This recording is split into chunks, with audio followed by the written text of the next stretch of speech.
प्रिय भक्तों, अगर आप भी चाहते हैं कि आप शनि देव की कुदृष्टि से बचे रहें और आपको शनि देव की सिर्फ आशीर्वाद और असीम कृपा ही प्राप्त हो, तो आप इस महामंत्र का जाप अवश्य करें। इस मंत्र के नियमित 108 बार जाप करने से नकारात्मक ऊर्जा और बुरी शक्तियां समाप्त होती हैं। काला जादू, टोना टोटका और तंत्र बाधा, काला जादू, टोना टोटका और तंत्र बाधा का नाश होता है। व्यक्ति का तेज और आत्मविश्वास बढ़ता है और साथ ही शनि देव की कृपा से उसे अथाह धन की प्राप्ति होती है। इसलिए प्यारे भक्तों, आप इस महामंत्र का जाप अवश्य करें। जिस भी भक्त ने आज तक इस महामंत्र का जाप किया है, उसे सिर्फ शनि देव की असीम कृपा ही प्राप्त हुई है। इसलिए प्यारे भक्तों, आप इस महामंत्र का जाप अवश्य करें। यह मंत्र बहुत ही शक्तिशाली और प्रबल मंत्र है। इस मंत्र का प्रभाव तुरंत ही दिखाई देने लगता है और साथ ही आपका जीवन सुखद हो जाएगा। अगर आप शनि देव का आशीर्वाद प्राप्त करना चाहते हैं तो इस वीडियो को लाइक और चैनल को सब्सक्राइब जरूर कर दीजिए और कमेंट बॉक्स में जय शनि महाराज अवश्य लिख दीजिए। तो चलिए भक्तों, मंत्र का जाप करना प्रारंभ करते हैं। ओम ह्रीं सन शनैश्चराय सर्वदोष निवारणाय स्वाहा। ओम ह्रीं सन शनैश्चराय सर्वदोष निवारणाय स्वाहा।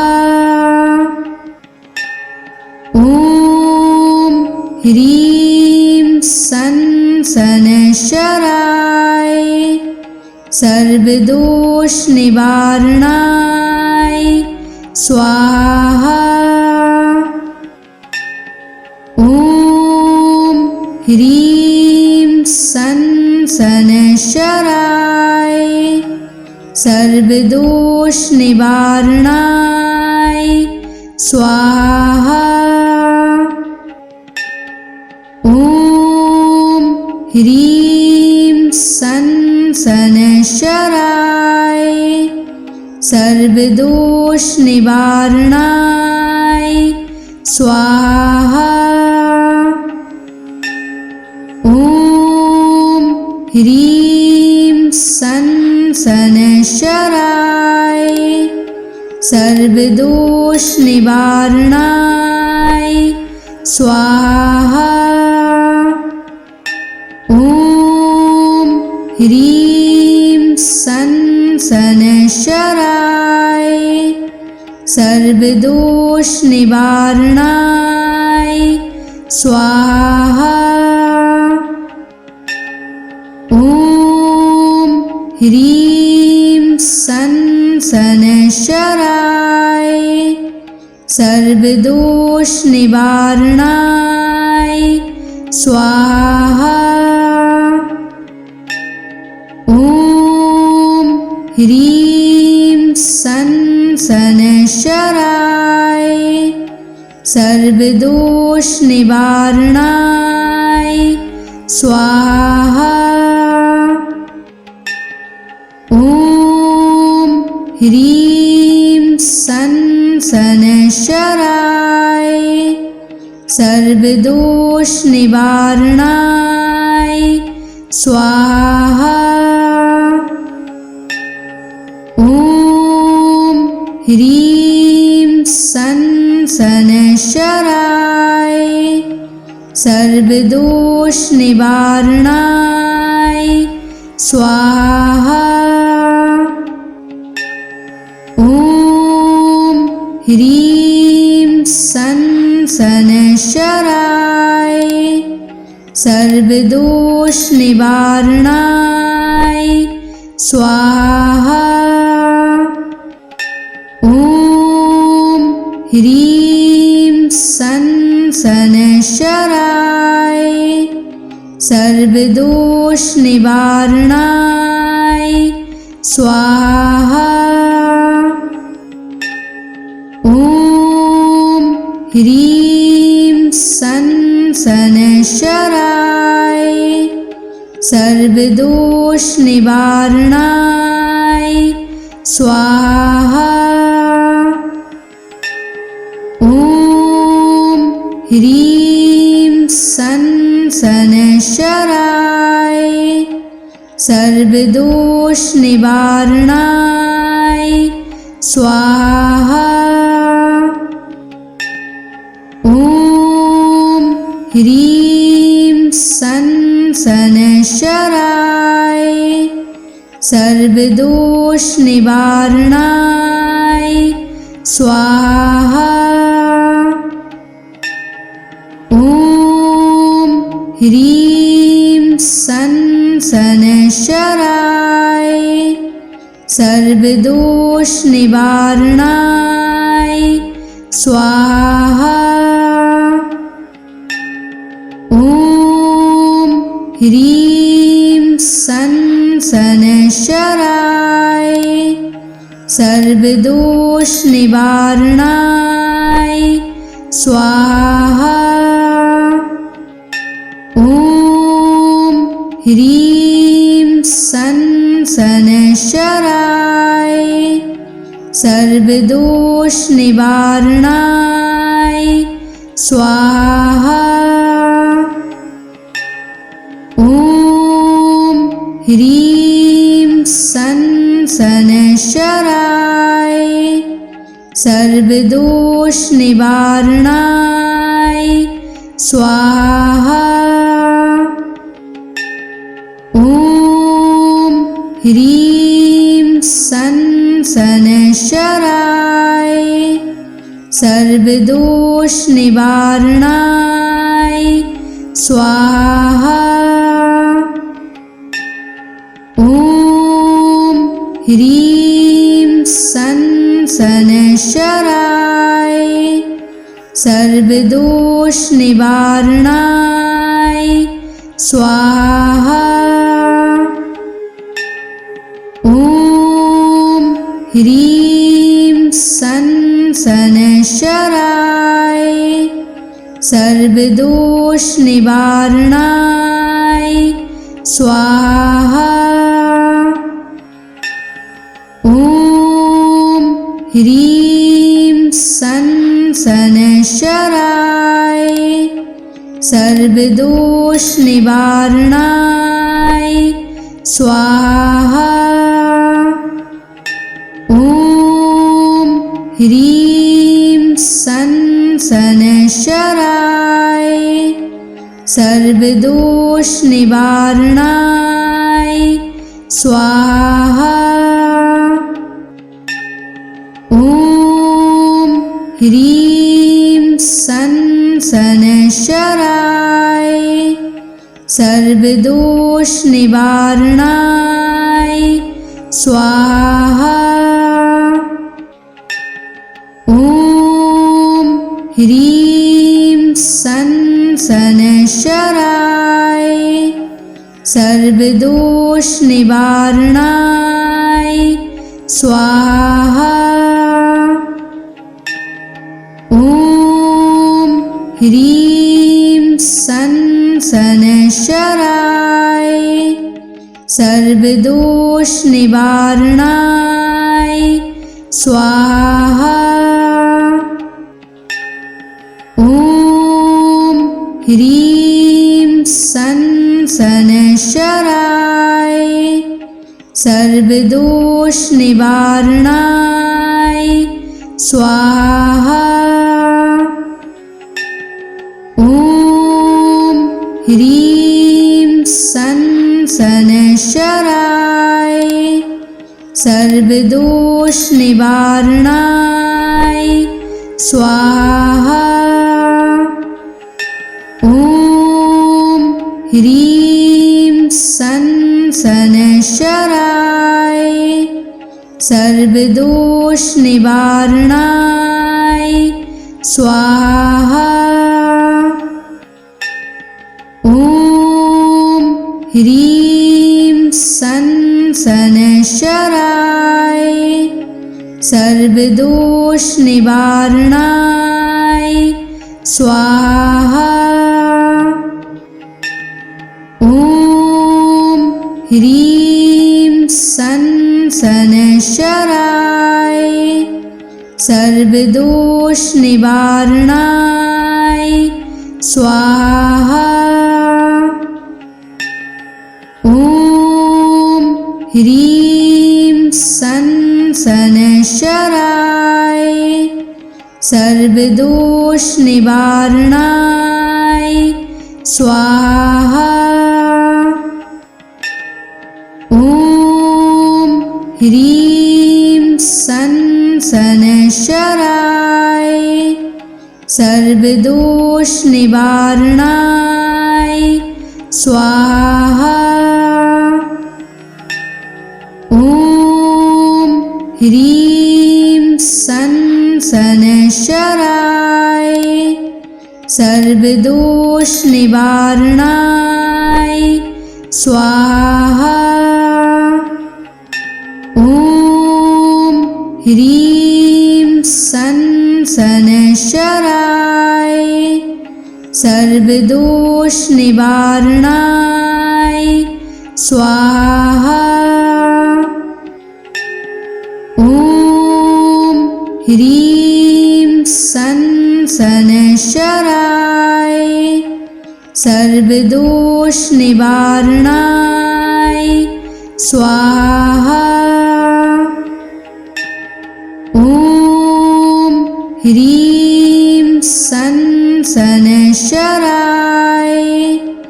सर्वदोष निवारणाय स्वाहा। ॐ ह्रीं सनशराय सर्वदोष निवारणाय स्वाहा।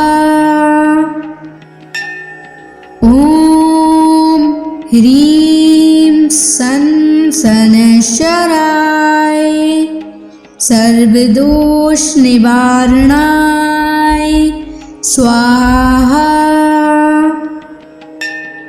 ॐ ह्रीं सनशराय सर्वदोष निवारणाय स्वाहा। ॐ ह्रीं सनशराय सर्वदोष निवारणाय स्वाहा। ॐ ह्रीं सनशराय सर्वदोष निवारणाय स्वाहा। ॐ ह्रीं सनशराय सर्वदोष निवारणाय स्वाहा। ॐ ह्रीं सनशराय सर्वदोष निवारणाय स्वाहा। ॐ ह्रीं सनशराय सर्वदोष निवारणाय स्वाहा। ॐ ह्रीं सनशराय सर्वदोष निवारणाय स्वाहा। ॐ ह्रीं सनशराय सर्वदोष निवारणाय स्वाहा। ॐ ह्रीं सनशराय सर्वदोष निवारणाय स्वाहा। ॐ ह्रीं सनशराय सर्वदोष निवारणाय स्वाहा। ह्रीं सन शनैश्चराय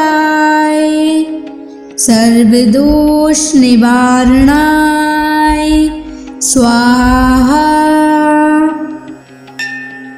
ॐ ह्रीं सन शनैश्चराय सर्वदोष निवारणाय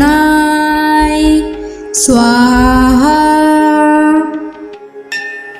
ॐ ह्रीं सन शनैश्चराय सर्वदोष निवारणाय स्वाहा। ॐ ह्रीं सन शनैश्चराय सर्वदोष निवारणाय स्वाहा। ॐ ह्रीं सन शनैश्चराय सर्वदोष निवारणाय स्वाहा। ॐ ह्रीं सन शनैश्चराय सर्वदोष निवारणाय स्वाहा। ॐ ह्रीं सन शनैश्चराय सर्वदोष निवारणाय स्वाहा। ॐ ह्रीं सन शनैश्चराय सर्वदोष निवारणाय स्वाहा। ॐ ह्रीं सन शनैश्चराय सर्वदोष निवारणाय स्वाहा। ॐ ह्रीं सन शनैश्चराय सर्वदोष निवारणाय स्वाहा। ॐ ह्रीं सन शनैश्चराय सर्वदोष निवारणाय स्वाहा। ॐ ह्रीं सन शनैश्चराय सर्वदोष निवारणाय स्वाहा।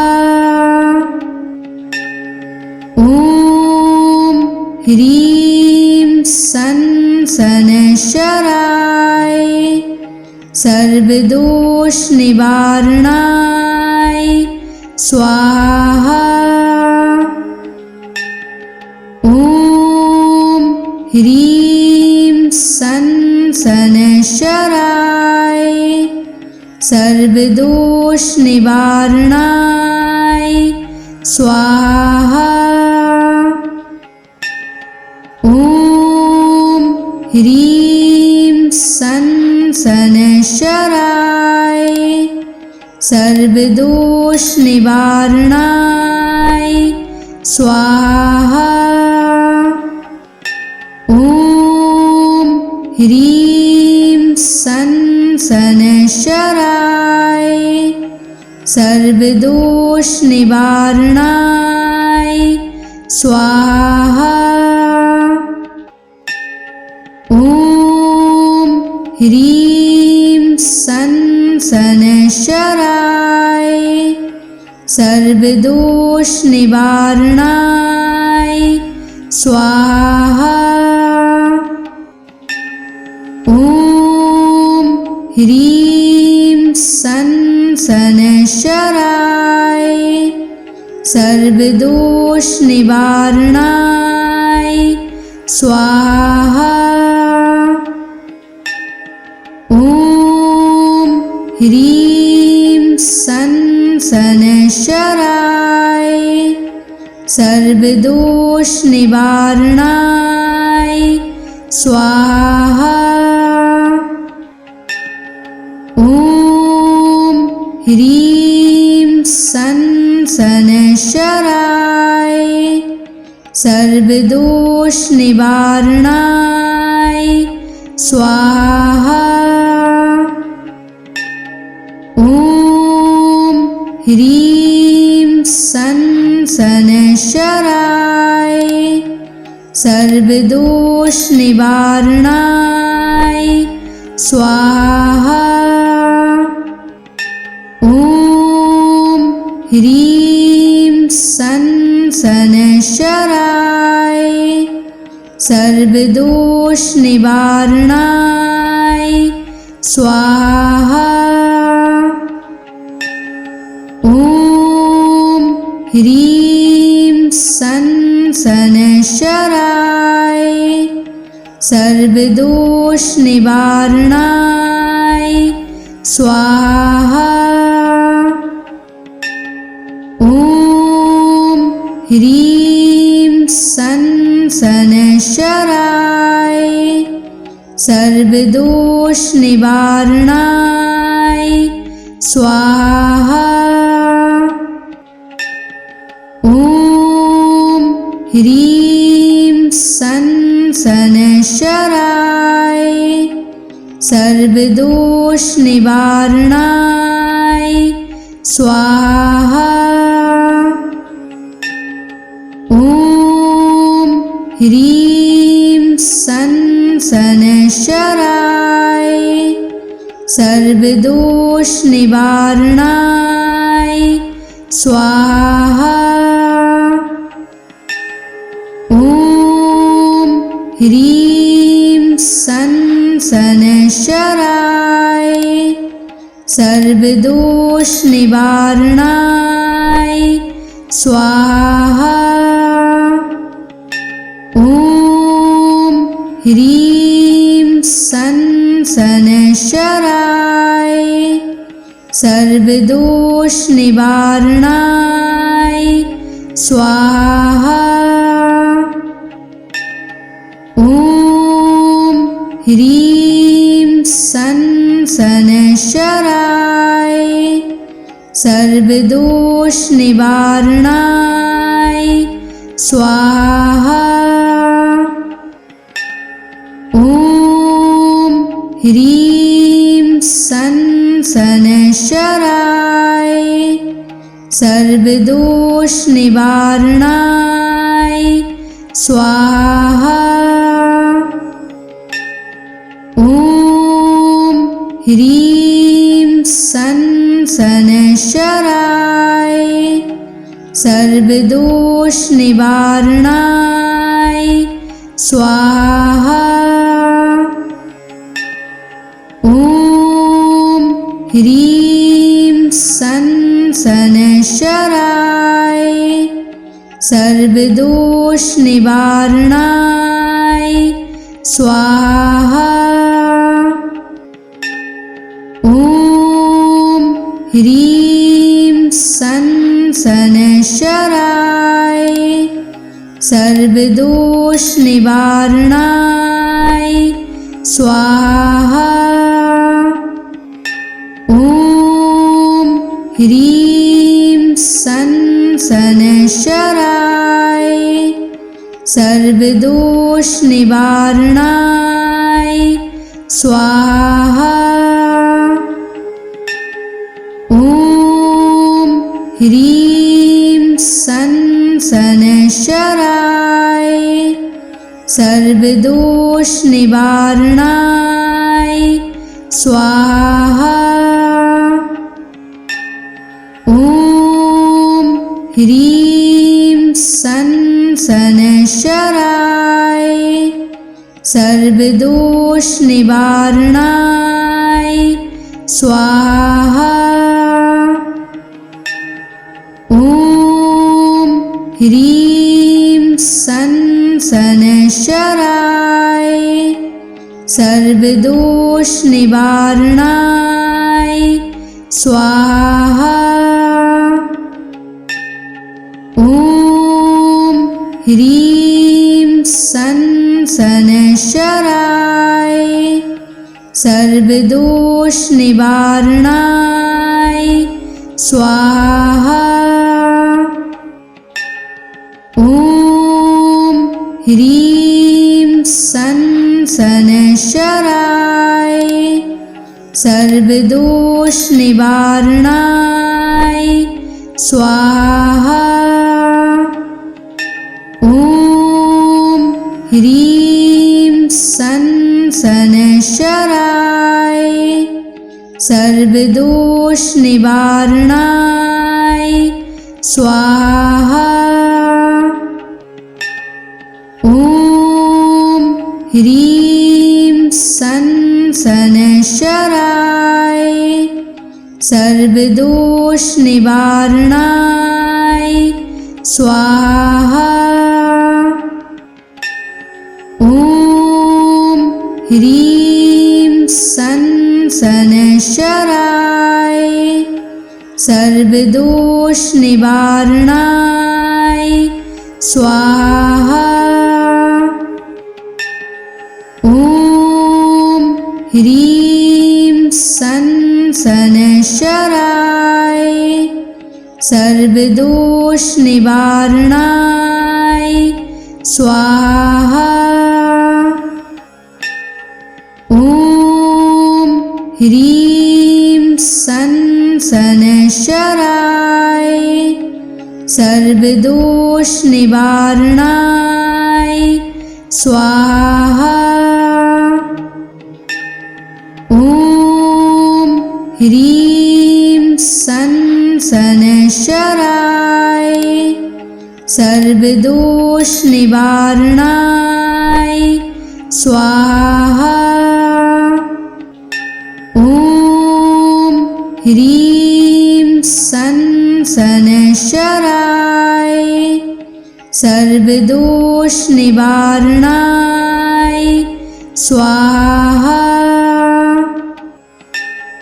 ॐ ह्रीं सं शनैश्चराय सर्वदोष निवारणाय स्वाहा। ॐ ह्रीं सं शनैश्चराय सर्वदोष निवारणाय स्वाहा। ॐ ह्रीं सं शनैश्चराय सर्वदोष निवारणाय स्वाहा। ॐ ह्रीं सं शनैश्चराय सर्वदोष निवारणाय स्वाहा। ॐ ह्रीं सं शनैश्चराय सर्वदोष निवारणाय स्वाहा। ॐ ह्रीं सं शनैश्चराय सर्वदोष निवारणाय स्वाहा। ॐ ह्रीं सं शनैश्चराय सर्वदोष निवारणाय स्वाहा। ॐ ह्रीं सं शनैश्चराय सर्वदोष निवारणाय स्वाहा। ॐ ह्रीं सं शनैश्चराय सर्वदोष निवारणाय स्वाहा। ॐ ह्रीं सं शनैश्चराय सर्वदोष निवारणाय स्वाहा। ॐ ह्रीं सन शनैश्चराय सर्वदोष निवारणाय स्वाहा। ॐ ह्रीं सन शनैश्चराय सर्वदोष निवारणाय स्वाहा। ॐ ह्रीं सन शनैश्चराय सर्वदोष निवारणाय स्वाहा। ॐ ह्रीं सन शनैश्चराय सर्वदोष निवारणाय स्वाहा। ॐ ह्रीं सन शनैश्चराय सर्वदोष निवारणाय स्वाहा। ॐ ह्रीं सन शनैश्चराय सर्वदोष निवारणाय स्वाहा। ॐ ह्रीं सन शनैश्चराय